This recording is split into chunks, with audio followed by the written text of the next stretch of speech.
a downhill disappearance. I'm Rebecca Lieb. I'm Jason Horton. And this is Ghost Town.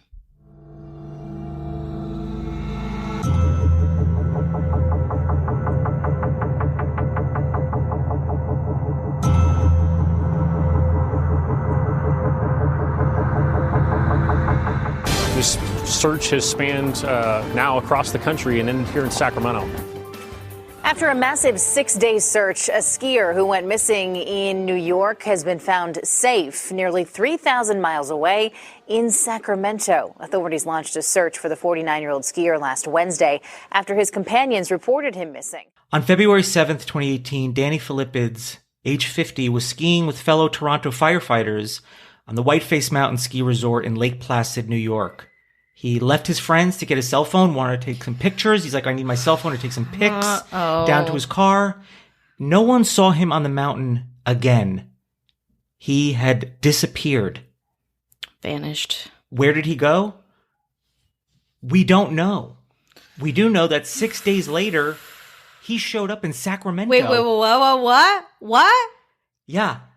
6 days later, in the same ski gear he was wearing 6 days previous in Lake Placid. What? He was in Sacramento, had no idea. What? Aside from a few details, how he got there.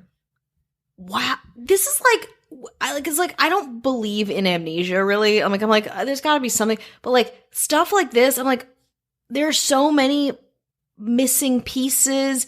And it's so eerie that he's still in the same ski gear. Was he abducted? Like, what is going on here? So the search, in the meantime, it had 6 government agencies, 2 ski patrols, local volunteer groups. They had 135 people spending 7,000 hours on the mountain in search for the missing skier. And he just shows up in Sacramento. 3,000 miles on the other end. What? I mean, I would say even the north part of New York that he was in. Did he get his cell phone at least? No. He had no cell phone. All he had on him was a credit card. One of his credit cards. Didn't have any ID, no money except for one credit card. He can still get his points. He did get his points. Thank God. Okay. Thank God. Miss his points. Wow. That is insane. So what does he remember? Yes. He remembers that he hitchhiked via truck that essentially got him to 3,000 miles. So the trucks brought him to Sacramento. He remembers being sick on the side of the road. And then at another point, finding out that he was driving through Utah. I don't know if truck drivers, they drive hard. You know, they drive, they take whatever they take to get across. Yeah. I'm not saying in 2018 that was happening, no, but you go through it. And that's all people tried to get information out of him.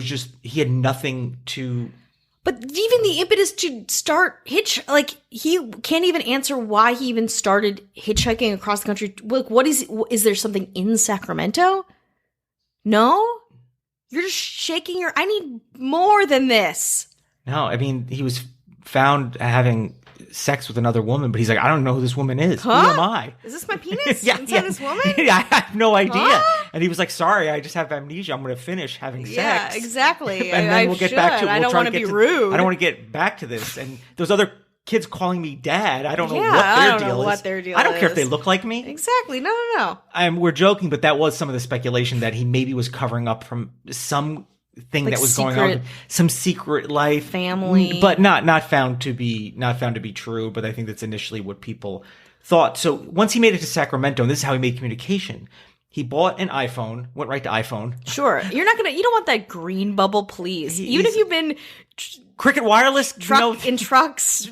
Yeah, no. If you're in your ski gear, it's like no. You get your one credit card. First stop, Apple Store. What an iPhone, probably a pretty relatively current one, at least a 7 maybe. I mean, let's hope. And he bought the phone. He called his wife. I guess he remembered the number, and he called her by her nickname. That's how the connection was made. Mm-hmm. She recognized the voice and that it was him, but then they lost contact. The thing got cut off. This is like when you lose a cat. You're like, well, my cat got out, and then 2 weeks later, your cat is like a little scruffier, a little thinner, but they're back. He contacted her again after it got disconnected. Kept him on the phone, and then asked him to call 911 to find out where he is and what is going on, to kind of explain the situation. They had to kind of talk him through that. Medical experts say that it was either a concussion on the slopes, that he had hit his head. It would had to have been from, I guess he skied down the hill. Yeah, and also concussion. I had a friend who had a concussion. It takes a little bit to sink in, unfortunately, or to really experience the full effects of it. So maybe. Or a fugue state, which I've learned about. It's just this state where it's a trauma that is a psychological trauma that puts you there, that could be from something physical or being lost and confused, and it gives you temporary amnesia is part of the thing. But what would have been the origin of that? Don't know. It's something that I guess theoretically happened. If he went down to his car, or maybe he went to his car and he's like, oh, P.S., I want to get a Snickers bar too. I don't know. And went there. But there's not a ton of information, which is kind of frustrating. You know, interviews with these truck drivers, like what happened? What did happened? You guys like talk in the truck? Did he know his own name? When Apparently he got his not. phone? There's just not. When you buy an iPhone, like what do you? Apparently, just a credit card and a human body. You can buy an iPhone. Apparently, yeah. When he got there, that's what he was able to do, and he was still in his ski gear. Not a ton of information. I don't know what would be the benefit of him. You know, I mean, unless there's unchecked mental illness, but he went with a bunch of other Toronto firefighters. He's a firefighter. He was working. It's not like people are like, oh, he's at it again. Danny's at it again. And he is just the 6 days he's like lost 6 days. But in 2018, I mean, there's not like CCTV isn't really as prevalent here as it is in, say, Europe or something like that. Yeah. But I mean, if you really wanted to find, like, if I was, say, his wife, and I was like, I need to know, out of curiosity, not that even I find you suspicious, I need to know more, that you could probably spend the time and money to figure and put those pieces together, like what happened to my husband across those 6 days, or people just out of curiosity, like, what happened? And you know, a year after that, he was back at work doing, being a firefighter. Wow. Yeah. Even, I mean, this is hard because for the rest of your, okay, let's assume like just the best intentions and just like something happened, a concussion, some kind of trauma that he hasn't yet processed or like got into this state of not knowing.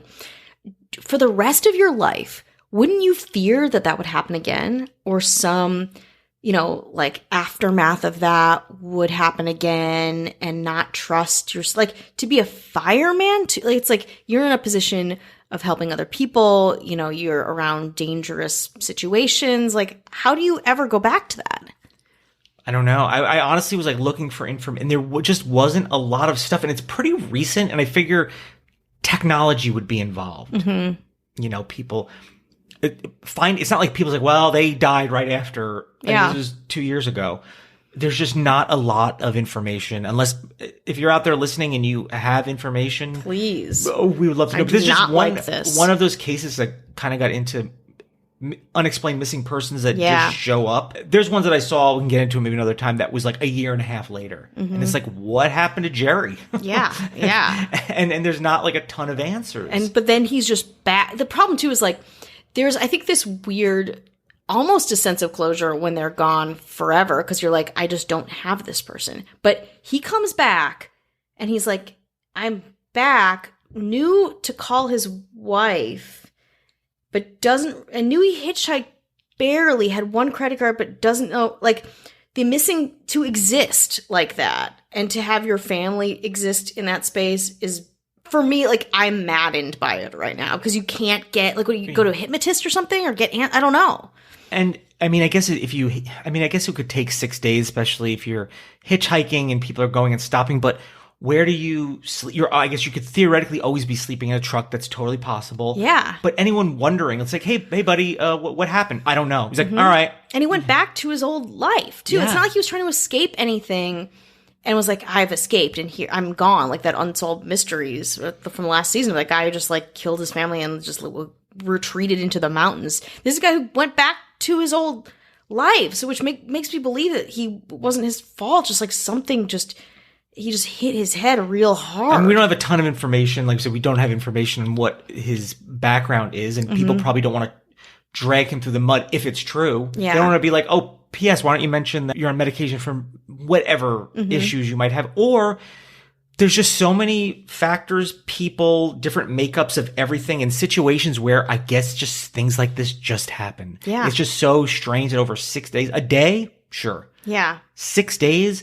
Would love to know what happened in those 6 days. Talk to some of the people. Totally. Like, what was he saying? Why the impetus to like go somewhere to like, wouldn't you just, let's say something happened to you and you were out. Like I get being like out and then you like, they found your body and it's like, holy shit, this guy's been out for 6 days. Oh my God. Like he's just like wandering around, but it's like he had a place to go. It's like he had a meeting in Sacramento. I guess when people ask like, hey, you need a ride here, where are you going? Did Sacramento? Or did he say like, I'll go anywhere? Yeah. I don't know where I am or where I'm going or what's happening. But he did enough to get to a specific spot. And he's in Utah and they're like, what's up with the ski gear? Yeah. And what is he just like, I don't know. Yeah. And they're like, okay. Yeah. That's it. Want to take off that puffy vest? No, because we're getting into the desert. This is like, this happened. My mom lost her cat for 2 weeks and her name was Cappuccino and she came back. My parents lived on the lake. The cat trotted up, just resumed life as normal. This is like this guy. Yeah. But your cat had more than a credit card, right?